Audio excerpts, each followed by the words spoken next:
Ready जरा silence silence please.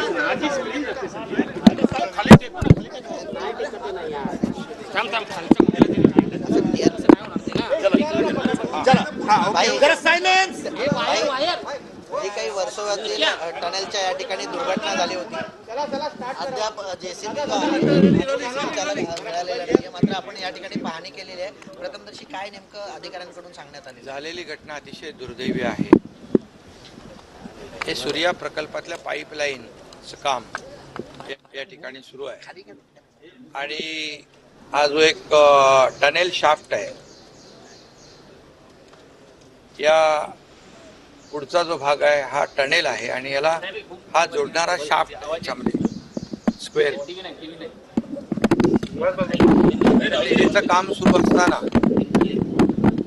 काम करणारा जेसीबी ऑपरेटर राकेश यादव हा इसम काम करत असताना यामध्ये या बॉक्सची एक बॉल कोसळली आणि पूर्णपणे त्यामध्ये त्याच्या खाली जेसीबी सकट हा ऑपरेटर यादव खाली गाडला गेलेला आहे.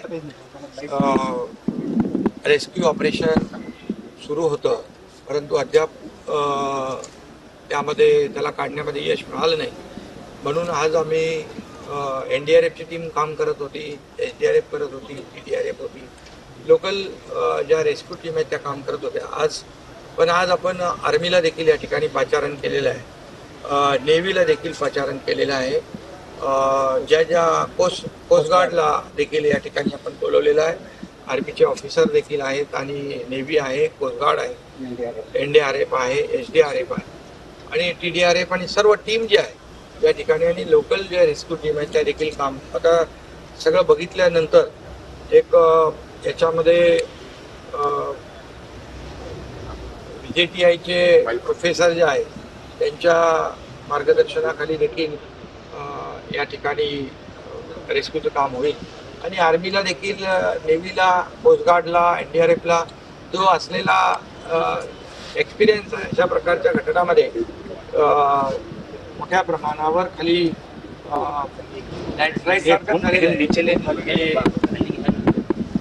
पूर्ण भिंत कोलॅप्स झाली आहे.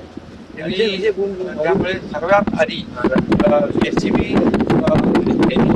राकेश यादव जो आहे त्याला रेस्क्यू म्हणजे बाहेर काढणं याला आम्ही प्राथमिकता देतोय आणि मला वाटतं त्याला बाहेर काढण्यामध्ये आर्मी आणि सर्व टीमला यश मिळेल.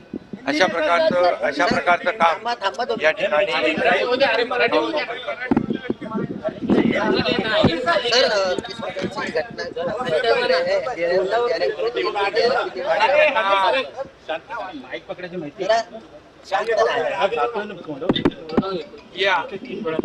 दुर्घटना हुई है, ये हादसा है, ये दुर्भाग्यपूर्ण है.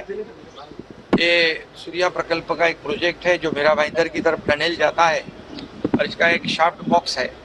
ये बॉक्स में जो काम कर रहे थे जो राकेश यादव जेसीबी ऑपरेटर, और काम करते हुए एक बॉल गिरने से पूरा मलबा नीचे आने से उसमें फंसा हुआ है. अब तक रेस्क्यू टीम ने काम किया मगर अभी तक जेसीबी और राकेश यादव को हम लोग निकाल नहीं पाए और इसलिए आज आर्मी, NDRF यहाँ पर काम कर रही थी, SDRF काम कर रही थी, TDRF काम कर रही थी. आज आर्मी भी उनके साथ मदद के लिए, नेवी और कोस्ट गार्ड, ये बट नई टीम अपने एडवांस इक्विपमेंट के साथ में यहाँ पर मौजूद है और मुझे विश्वास है कि उनके परिवार भी यहाँ आए हुए हैं और मुझे विश्वास है कि ये जॉइंट एफर्ट्स लेने के बाद ये यादव जो है उनको हम रेस्क्यू करके बाहर निकाल सकते हैं.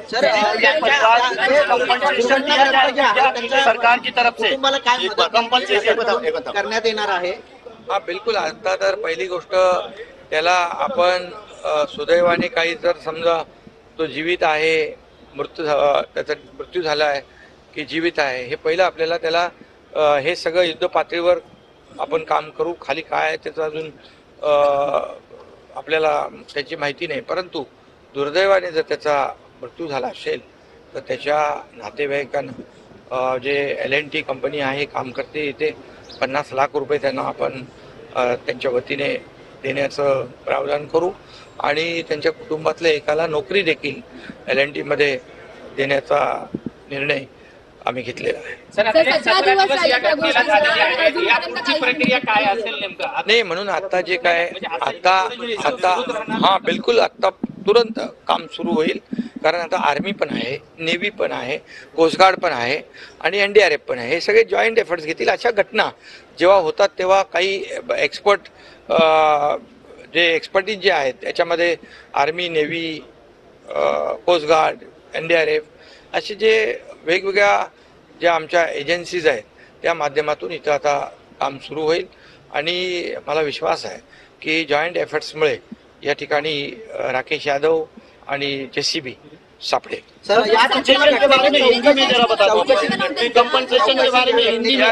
या घटनेची चौकशी VJTI चे प्रोफेसर बंबोले यांच्या मार्गदर्शनाखाली सुरू केलेली आहे आणि त्याची सर्व चौकशी होईल. का स्ट्रक्चर पडलं त्याचं जे काही आहे ते चौकशीमध्ये समोर येईल. आणि हाँ सर, कंपनसेशन हिंदी में बता दीजिए, कंपनसेशन के बारे में. अभी हम तो चौकशी आपण सुरू केलेली आहे. चौकशी करून जे काही त्याच्यामध्ये दोषी असतील त्यांच्यावर कारवाई होईल आणि त्याचबरोबर के साथ कॉम्पनसेशन जो है ये हुई जो हादसा हुआ है वो तो बहुत ही दुर्भाग्यपूर्ण है, दुखद है. उनके परिवार के साथ हमारा सरकार है, शासन है और LNT जो कंपनी यहाँ काम कर रही थी उनके तरफ से 50 लाख रुपए उनको मुआवजा जो है वो देने का निर्णय हमने लिया है और उनके परिवार के एक सदस्य को नौकरी देने का भी निर्णय लिया है. हम उस परिवार के साथ है, हमें भी उनके प्रति संवेदना है. सर, प्रशासन